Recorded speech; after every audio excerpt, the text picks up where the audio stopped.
Welcome back. This week, we're looking at an analysis of Bitfarms' Q3 2025 financials.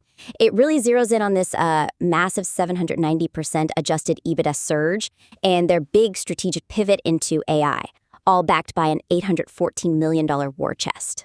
Yeah, and that analysis, it just grabs you with that headline, right? Bitfarms earnings growth. That 790% figure is the perfect hook. But the real challenge is taking that explosion, and pivoting it smoothly into the forward-looking story. I agree, the energy is there. The narrative is strong. I mean, operational success funds the future AI play. But, well, we hit a structural snag almost immediately. The revenue figure. The revenue figure. The report highlights this incredible efficiency, but then it immediately has to explain away the $69 million revenue against, an $88 million estimate? And that's the whole issue. It's an issue of argumentative hierarchy. The way it's set up now, you're forced to sort of climb over that revenue miss before you can even get to the good stuff. It lets the missed estimate dilute the main thesis, which is this huge AI transformation. The whole point of the analysis, as I read it, is that the company is fundamentally changing. Exactly. It's moving from being a commodity miner to an infrastructure play. So that's our first point. The report needs to establish a much clearer argumentative hierarchy between the backward-looking mining results and the forward-looking AI pivot. Right. The weakness is that lets the past, this small gap in revenue, dictate the reader's first impression. I couldn't agree more. So the suggestion here is to resequence the whole intro. You have to immediately establish why those standard mining revenue estimates are, becoming irrelevant. Because of the new AI model. Because of the new model. The EBITDA numbers, the liquidity, those should be positioned as proof the company can afford the transition, not just that they were efficient in a dying business. Okay, so let's get concrete.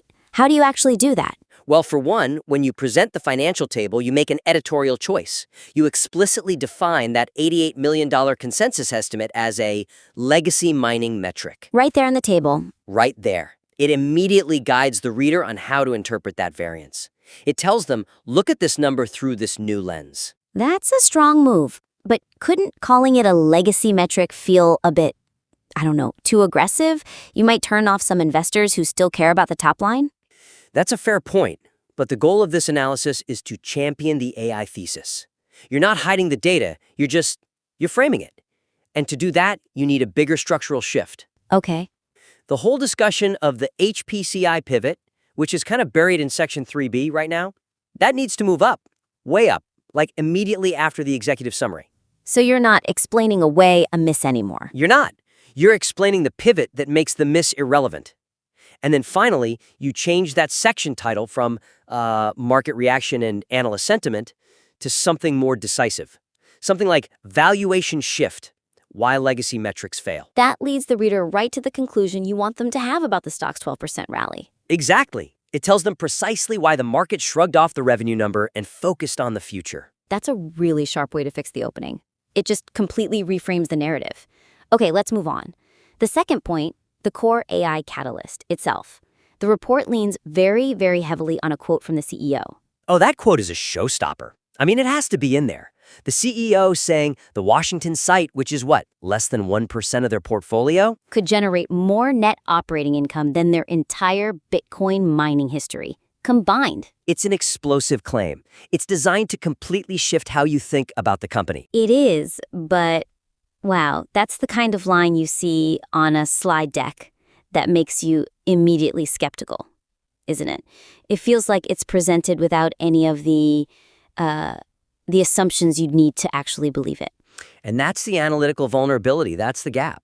To really sell this AI infrastructure play re-rating, the analysis has to quantify the significance of this pivot. It has to move beyond just relying on that really powerful quote. Because without that, a smart reader is just going to see it as market hype. For sure. So the goal is to turn that soundbite into a real supported investment thesis.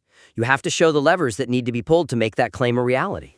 So how do you put analytical teeth on something that's, a future projection? You have to outline the assumptions. You need to strengthen this section by showing what would be required to validate this potential. What kind of utilization rates are we talking about? Right. What pricing per compute hour are they baking into that statement? Exactly. If you provide a matrix for those assumptions, you give the reader a quantifiable risk-reward picture. It's not just a dream anymore. It becomes a model. If the report can say, to hit this NOI target, they'd need X% utilization and Y dollars per hour, then it suddenly feels credible. Precisely. And you have to ground it in operational reality, too. You should outline the typical CapEx needed or the energy capacity required to get to that NOI comparison. It gives the reader a sense of scale. And you can't just leave it at the Washington site. That's the proof of concept, but the thesis is about the whole company transforming. Absolutely. And this is where you connect it back to the money. The analysis must explicitly link the deployment of that $814 million war chest to speeding up the conversion of other sites. You show that this is a scalable plan. Yes, you show how the cash turns this from a cool idea at one site into an inevitable portfolio-wide strategy. That flows perfectly into the third point, which is that massive $814 million liquidity figure. That is the thing that separates this company from its peers. It really is. I mean, $637 million in cash and another $177 million in Bitcoin in this sector, that is monumental. Just think back to last year. How many of their competitors were doing these awful toxic equity deals just to stay afloat? Or just to pay for new hardware. Right. So, Bitfarms having this cash isn't just a safety net. It means they can actually execute this AI pivot without the threat of dilution hanging over everyone. That's the story. But as it stands, that section, Fortress Balance Sheet, it isolates the number. It's treated like a static fact in Section 3C instead of being an active character in the story. That is the weakness. That massive $814 million war chest should be an active, structural driver of the AI narrative, not just a line item on the balance sheet. By presenting it so late and so passively, the report really diminishes its role as the primary enabler of the whole thing. So the suggestion is to weave it in earlier. And more often. Yes. Position it as the undeniable fuel for this transition, the thing that lets them do what others can't. It completely changes the pacing and the relevance of the financial data. Okay, so where do you put it? What's the ideal sequence? I think you move the whole liquidity discussion to come immediately after the adjusted EBITDA data. Think about how powerful that is. First, you hit the reader with the 79% EBITDA growth, proof of insane efficiency. Okay. Then, boom. Immediately after, you show them the $814 million war chest. It shows they have the capital to aggressively pour into this new high-margin business. It connects efficiency directly to firepower. That link is exactly what's needed to make the case. And I assume the language in the summary needs to reflect that active role too. Of course. You reframe the narrative in the executive summary. It's not that they are successfully pivoting, it's that they are aggressively pursuing the AI/HPC strategy, fully underwritten by its massive balance sheet. That's much stronger. It's active. And then you just make sure the conclusion ties that liquidity strength directly to the observation that the market is pricing in the AI transformation premium. So you prove they're not just selling a story. They have the cash to actually build it. Exactly.